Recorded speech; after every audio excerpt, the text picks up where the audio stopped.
everybody at BeardMail who loves BeardMail, who's watching BeardMail. It is the inaugural BeardMail podcast with me, Damo, and him, Dan Jones for show. Double D's in the house. How's it going, BeardMail? D and D. Yes, so you might think, what are we doing here? Well, it's very simple. We are a couple of handsome, beardy chaps that have had beards for a little while. We know about beards, but we thought, you know what? We should just chat about stuff, cool stuff. Like, obviously, we can chat about beards at some point, but mostly we want to chat about stuff. And I said to Dan, Dan, what cool stuff can we talk about? And Dan said, retro babies. No, you didn't. We had a long conversation about what we could talk about. And about an hour and a half, weren't it? We was literally like, we talk about like football, talk about like EastEnders, maybe some beards. Kind of, maybe we should just talk about beards. And yeah, we just thought, let's just talk about random stuff, right? Because and we came up with retro though. So this is the inaugural episode. This is the retro episode. So we're going to talk about stuff. Like, firstly, Dan, how old are you? 38. I need to put my chair up because I feel like I'm like a little man. And I am a little bit older than you. So I'm 40. People will be listening. And they won't even see how high you are on your chair. But I've just lowered mine if it makes you feel bad.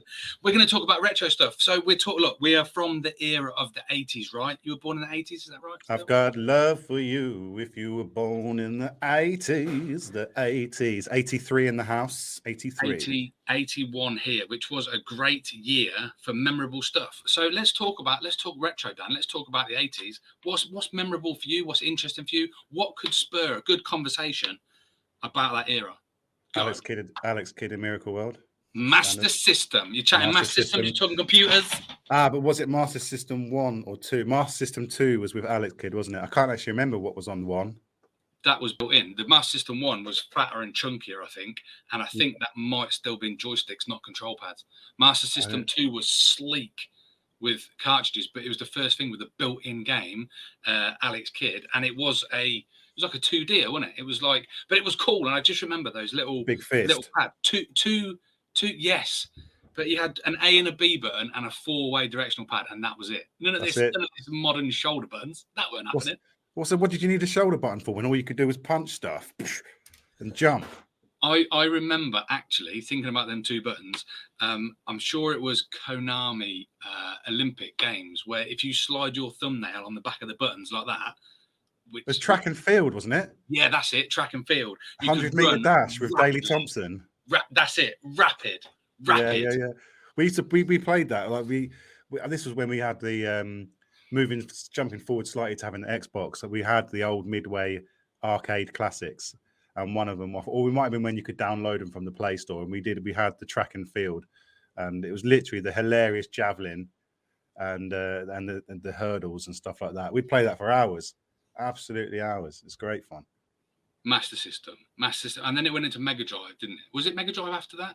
Mega Drive was after that. So were you definitely Sega then, not Nintendo? Because I was kind of a little bit. No, I think as I got a bit older, I got into Nintendo, and then I think, I had a SNES. That was a Super Nintendo, wasn't it? Yeah, but there was a NES before that. There was a NES. I had the NES, and that's when you had the old school Duck Hunt. Yes, with the actual gun. The actual gun, yeah, with the laser pointer gun thing. That was amazing. Duck Hunt was definitely pivotal. I used to play a game that probably other people haven't ever played, but it was called Illusion of Time, and it was an RPG role playing game. And I used to play that for hours. And some days my mate used to come around my house before we walked to school together, and some days we'd just start playing it and then not go to school, and we'd just play Illusion of Time all day long. The good old days. Don't tell my dad that, by the way. Oh, it's easy to get stuck into those, isn't it? I mean, we could fast forward to Xbox and Morrowind and hours just walking across a desert plains. But retro gaming, I mean, the only thing I can say about retro gaming is that if you love it and you hold it as the most fondest memory of all time, you can close your eyes and remember the childhood, just perfection of gaming. Don't play it now. Don't go back to it. don't just leave it in the memory closet, because it's horrible when you go back and play it now. It really is. Do you remember Echo the Dolphin? Yeah, that was a weird game. That was Mega Drive. That was Mega Drive. Mega Drive was Echo. My mate had one. He used to go around his house and we'd play it, and that was Echo the Dolphin and Sonic the Hedgehog. And my next door neighbour, he had the Master System.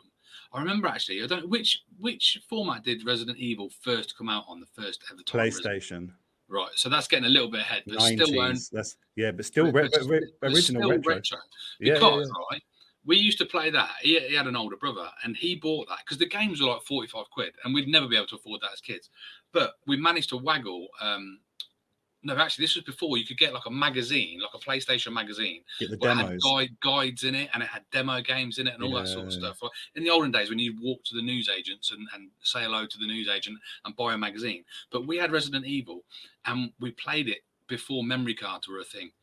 And if you died, man. You had to go back to the start. And we would literally play Resident Evil for like 10 hours solid, die, and then go back and then just do it all over again. And we got so good at doing it first like 10 hours, and we get to a certain point.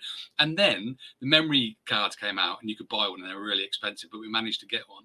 And then after a little while, a magazine came out with a complete guide. And then people going, oh yeah, Resident Evil, yeah, I completed that. And I'm like, yeah, did you do it with memory card? Yeah, did you do it with the guide? Yeah. I'm like, yeah, we did it without nothing. And that was proper gaming. That was hardcore. I remember one of the first PlayStation demos we ever had, and it was actually, I tell you what, it was better than the game, and that was Grand Theft Auto 1. From the plan view, the top down, yeah.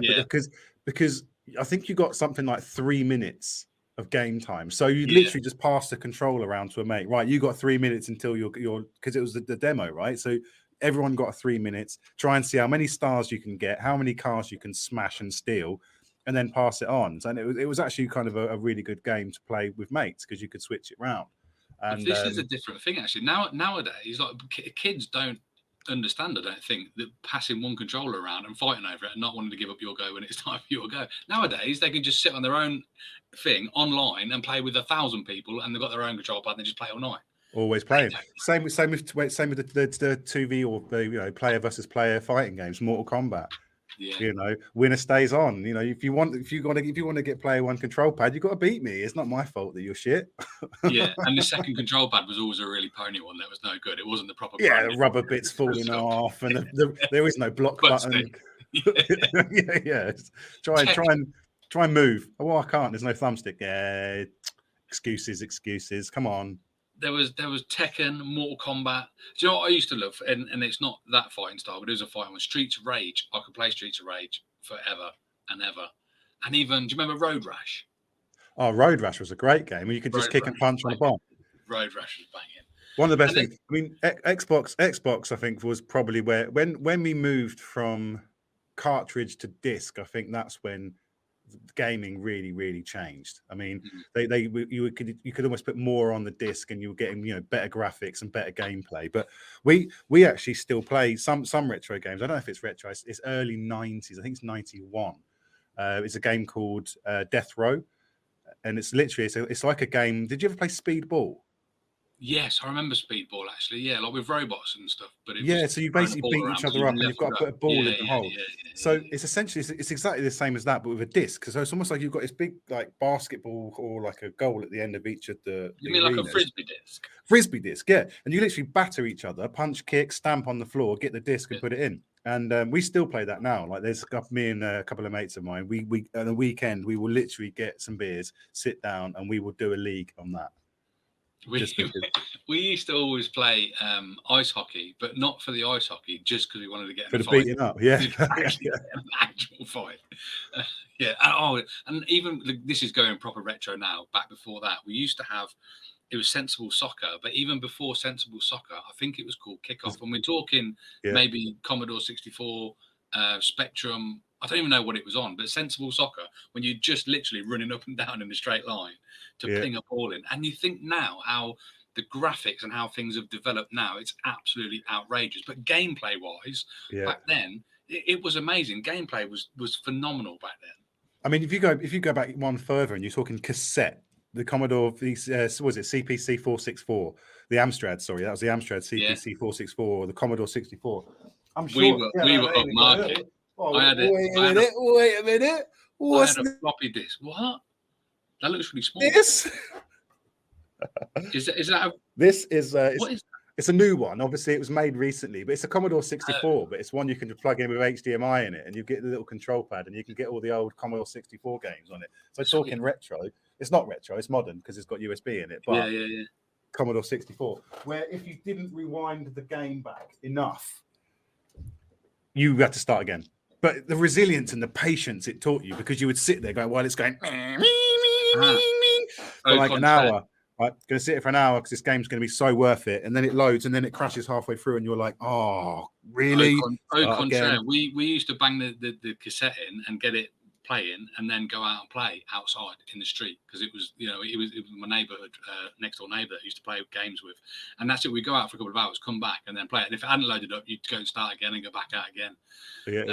But yeah, kids don't know patience anymore. Although that said, though, I remember having quite a few problems with when computers got a bit better, and we had an Amstrad like with a floppy disk and that, and then like PCs and that. But the trouble with PCs and PC games as a kid was you didn't have enough RAM or you didn't have enough storage. It got technical. So I loved the concept of like, at least a PlayStation, you just bang it in and play it straight away. Yeah.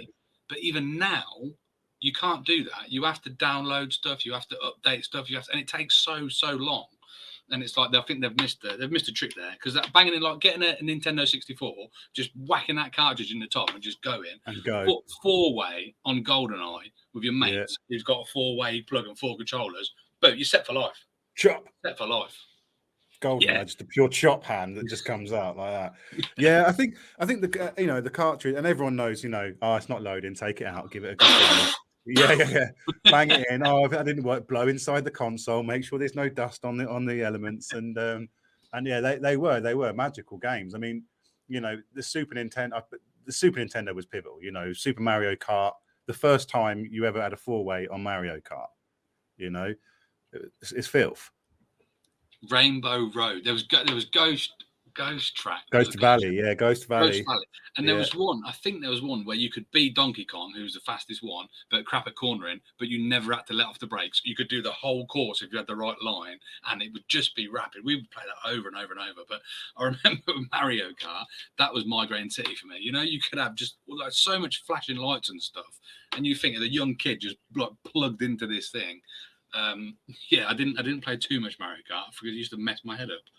I used to like a lot of and Super Mario World as well. For me, I think Super Mario World was probably one of the better of the games, just because of the variety of stuff that you could do at that phase as well. But yeah, I mean, retro. What class is something as retro? I was actually thinking about this before we came on, and I'm thinking, what is retro now? Is it a period in time like 80s, 90s, or is it a period of time like 30 years before it becomes like we should have vintage? Probably Googled this first, but if I was guessing, I'd say retro could mean retrospectively, if you look back on it and say that was boss, then it could be retro. But also, does something only become retro when it is cool again to do second? No, is it when it's cool right, to do second time round? So, for example, there's loads of old shit, but if it becomes cool to do now, you don't call it old shit that's good. You're like, that's retro. No, that's pretty cool. That's a good shout. Yeah, maybe that's what I guess. Yeah, doing a retro podcast. We should have Googled it. I'm going to do it right now. This is Google what retro is right now, and we can all just marvel over the length of my beard. I'm actually contemplating a trim on the beard. I don't know if I should or not, but it's getting flipping massive. It's looking proper Hagrid. Retro, imitative of a style or fashion from the recent past. So it is recent past. Yeah, that's so it is. That's what I thought. But it says imitative. Okay. So that means, for example, if there was a game like Mario Kart that came out now, you go, that's retro. So it doesn't actually just mean old stuff. So basically, our first podcast is absolutely rubbish because it's based on a load of fallacy, but we just talk about old stuff. We haven't titled it as such. So when we title it, maybe we'll just call this computer games from the 80s. Maybe we can just call it retro, not retro, maybe. Retro, not maybe, not retro. Not retro, not retro, maybe. I don't know. Oh, hang on. Retro style refers to new things that display characteristics of the past. The French mode retro of the 70s reappraised in film and novels the conduct of French civilians during the Nazi occupation. I don't know. So we just assume then, we just link the 80s because everything's all Back to the Future and stuff, right? Everything's all sort of looking at the old ghetto blasters and how retro they were. And well, the purpose of this being retro, Dan, was not to just talk about computer games, but also to talk about a shizzle that was about in our era growing up. So Walkman, the original walking around with a CD player in your pocket. Before CD players. Tape players, yeah. Tape But players. how annoying! I know we can talk about tape players, but how annoying was the CD Walkman? It skipped. It was the point that, hang on a minute, I know I'm going to walk around with something that's being picked up by lasers, so that when I take a step, it goes. I'm like, oh, this is great. Don't move. Just don't move. This track is golden. Please don't fucking move. But did you have one though? I did, yeah. Yeah. But then they did have after that there was it the MIDI disc player? Or the mini disc. Now mini disc players were genius, and but they just didn't stick around, did they? It's all down to the fact that it was marketed wrong. So CD absolutely smashed it. It's the same as the war between VHS and Betamax. It was the porn industry that smashed VHS. Betamax was the better product by far. It was the better platform, media platform. But VHS, because they were the main things for porn in the adult industry. VHS beat Betamax. With the mini disc, I don't know why, but they were leagues ahead of a CD. The fact that you could put long play on them, I think it was something you could get something stupid like 3 or 4 hours worth of tunes on long play on a mini disc player. More than that, I'm sure it was something like 6 hours you could get on a mini disc, and it was literally a mini one. I love the mini disc player because it was so small. I remember I had a stereo stack system. You know, like no one. I don't even know. Yeah. And one of them was a mini disc. One of them was a mini disc. It had like 5 mini discs in it. And then, I got it from Dixon's. You know, I had a friend of mine who was working. Who got me an X display for dirt cheap. I think it was £199, 3 CD, 5 mini disc with the aux, with the audio, with the radio, it was an Iowa. Is Iowa even still about? A shuffle CD. You know when you'd have like 3 and they'd go around and you could shuffle them, or you could get slotty ones, couldn't you? With like. So yeah, this was just a 3 CD, but then it had a 5 mini disc as well, so you could slot the mini discs in, and then you could actually set it to record the radio as well. So I'd record Dream Team in the Mix at like 3 in the morning because they were on at stupid hour, get my UK Garage on a mini disc, playing all the latest garage tunes, and everyone was like, "Oh, I didn't even I heard that tune last week, man. It's nice." But I don't know what happened to them. I think it's all about. And I was actually, I know it's slightly off topic. It's actually brand hijack. There's a book called Brand Hijack, and it tells you a lot about some of this kind of stuff.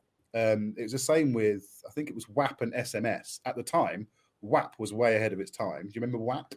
We're talking about wet ass pussy. The wet ass? No, it's the web access protocol. I don't actually know if that's what it stood for, but if it does, I'm allowing that. Don't let me Google anything else. And it was basically the first era of internet. You had a phone that was semi-smart that would allow you to get ringtones and stuff. Yes. I remember ringtones off the back of a magazine. Why did SMS beat WAP? It was because of the user generation. Kids of that era were using SMS because parents didn't get it yet. It was a way to communicate with their friends, and parents didn't even know how to send a text. If you think 10 years ago, 10, 15, hang on, I'm wearing 20 odd years ago, my mum didn't have a clue what a text message was. What's this text message? Just pick the phone up and talk to me.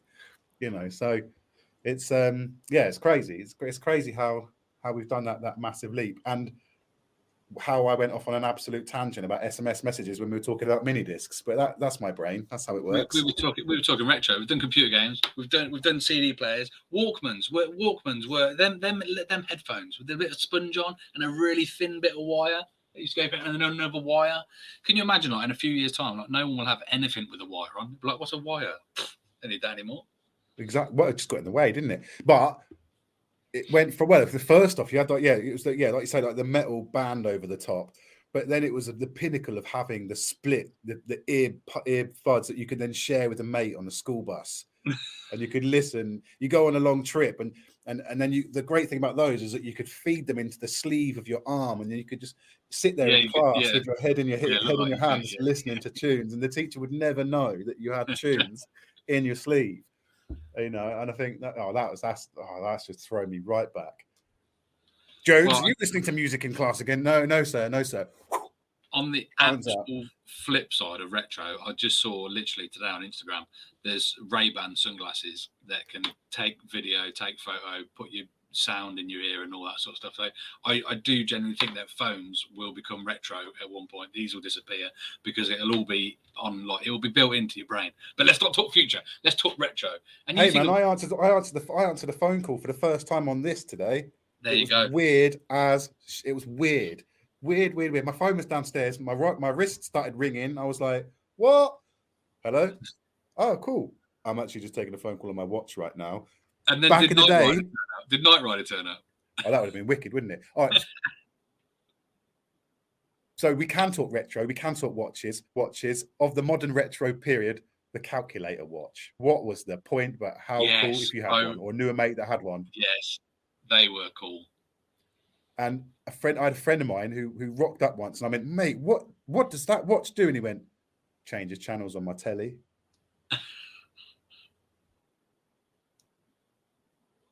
I'm sorry, did you just say you've got a remote control TV remote control watch? Yeah. You can just point it at your TV and change the channel between 1 and 4 before channel 5 came out. I remember when you used to have a remote. I'm sure it was a remote that was plugged into the telly. It was on a wire, and that was cool. Let alone a wireless one. Let alone one on the wrist for a phone, for a watch.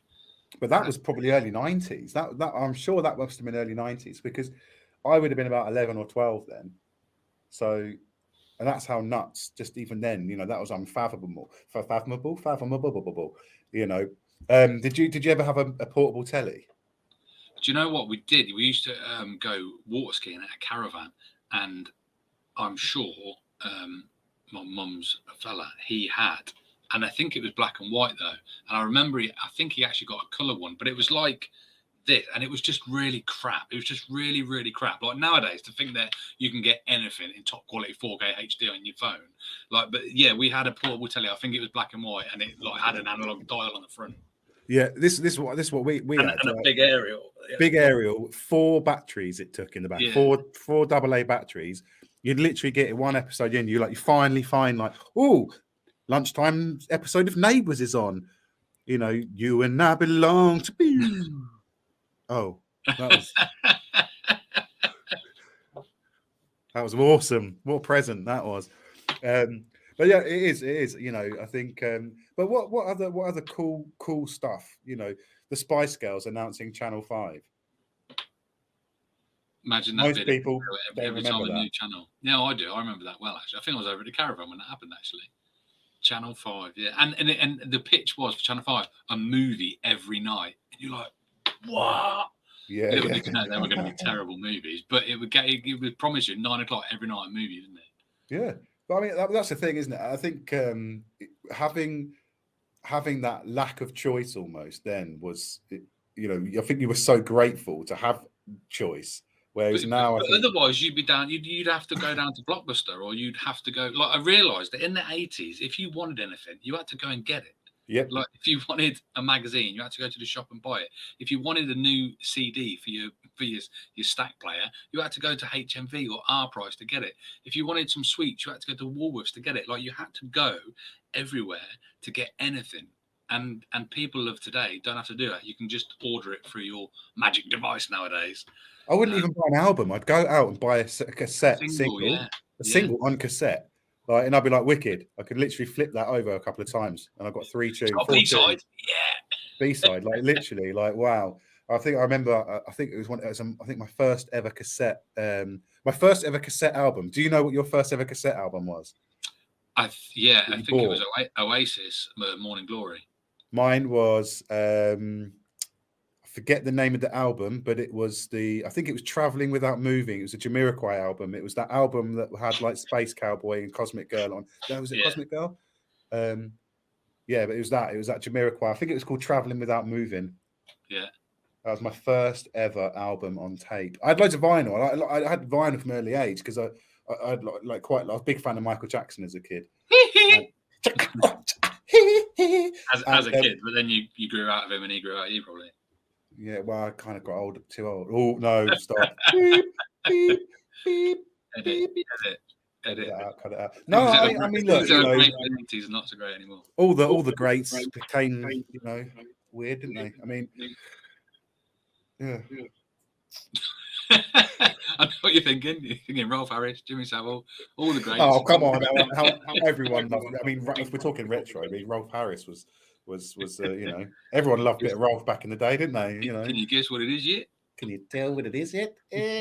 I don't know, but it's a bit uncomfortable. Can you stop it? Oh, the 80s. Interestingly, in the 80s, because I did do my research before this podcast, but we don't have too much longer, so let's be quick. Things were invented in the 80s, mate. EastEnders was invented in the 80s. And you think that's still going now? It's a long time.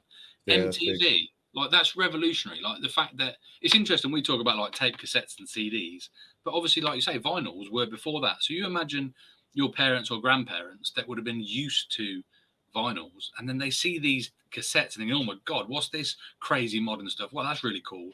Now they're just in a whole new world of like, this stuff does so much, it's so futuristic. It's literally like watching Buck Rogers in the 21st century or whatever it was. It's all coming to life. Yeah. I think one of the things that I remember about tapes was you were a surgeon. Because they'd get tangled up, wouldn't they? You'd be listening to this tune, you'd be like, oh yeah, this tune's really, I love this tune. And all of a sudden it starts going, oh, you're like, no, stop the tape. Pull all this tape out of the tape carefully. And then, but I got so skilled at one point where I was like, oh, that's so mangled. I'm actually going to have to cut the tape. And then you used to get, there was actually a cassette repair kit. Yeah. You'd slide it in and you could actually tape the tape back together. But you had to make sure it was right, because otherwise it would all of a sudden you start playing backwards almost, because it's on the other side but playing the other way around. But yeah, but that's the thing, isn't it? We were so I guess then we were so used to having what we had, and so almost grateful for what we had, that we would fix it if it broke. Yeah. Well, I found this out as well. Things were built to last in that era. Nowadays, things are done a lot cheaper because you can throw away and get another one. Things are more affordable. But so I think I read it somewhere about like a Pyrex dish. If you think like Pyrex dishes, they were invented like in the 70s, 80s or whatever. And if you've got one from then, it's still fine now. It's absolutely fine. And it's good for another 400 years. I mean, it's glass, right? I mean, what really can go, unless you dropped it. But most of those things were pretty resilient when you dropped them. It would break the floor, Dan. It would break the floor. But yeah, things were built to last back in the day, because you'd only have one. I remember even like a microwave. I remember a microwave being a brand new thing, a way that you could cook your food completely different without the grill or without the oven.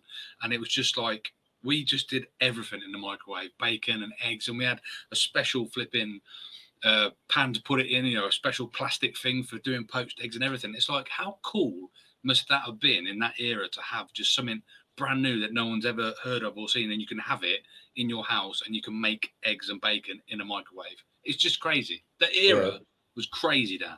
But I think it was brilliant. I think it's brilliant. You mentioned MTV earlier. I mean, actually, when you think about it, how cool was it that you could phone in or message in? I can't remember what you had to do now. You could choose a track, couldn't you? You could. Or was that the box?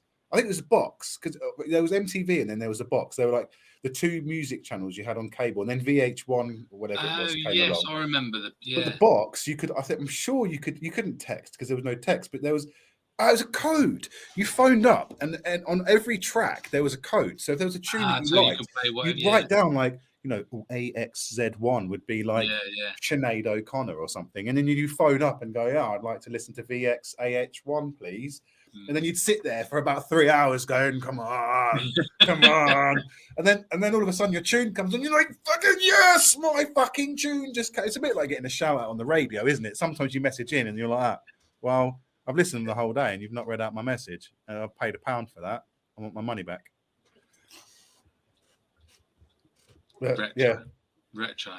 That was a lovely blast from the past, and I don't think we've even covered everything. But fortuitously, we've got some more podcasts planned, haven't we, Dan? So look, we're up to 29 minutes. We've had a nice little chat about retro. I'm hoping if people are listening, they've related to it and they thought, oh yeah, I remember that stuff. Maybe drop in the comment your favourite memory from the 80s or 90s and start the conversation around it. Yeah, well, this one's obviously recorded because it's our first one, but I do think at some point we should do a live one where people can interact. But for now, recorded is fine. So I don't know where it's going to go or what we're going to do with it. But this is the first ever BeardMail podcast. We've chatted about retro stuff. There will be more to come. There will be more episodes. So give us a follow if you've liked it. Also, if you want us to talk about anything else, tell us, drop us a message on the old BeardMail Facebook or Instagram or something, and maybe we'll whittle that into the episodes that we're going to do coming up. So keep your eyes peeled. There will be more BeardMail chatter from D&D. That's me, Damo, and him, Dan Jones. Dan. Yo. So yeah, how do you like it, Dan? That's it. We're all good, mate. We should have some sort of special way of signing off. You and I belong together. Retro in forever and ever. I actually don't remember the words now. Maybe we'll have a Home and Away Neighbours Australian soap special. But I tell you what, we will let this slip out right now. This is hot off the press. The next one, because fortuitously we didn't talk about it on this one, but the next one is all going to be about movies, films, and probably Retro's 80s awesome films. That's the next podcast coming up. So subscribe to find out more and to see when that drops. We're going to do these every week for the first 6 weeks. So that's it. We should say bye.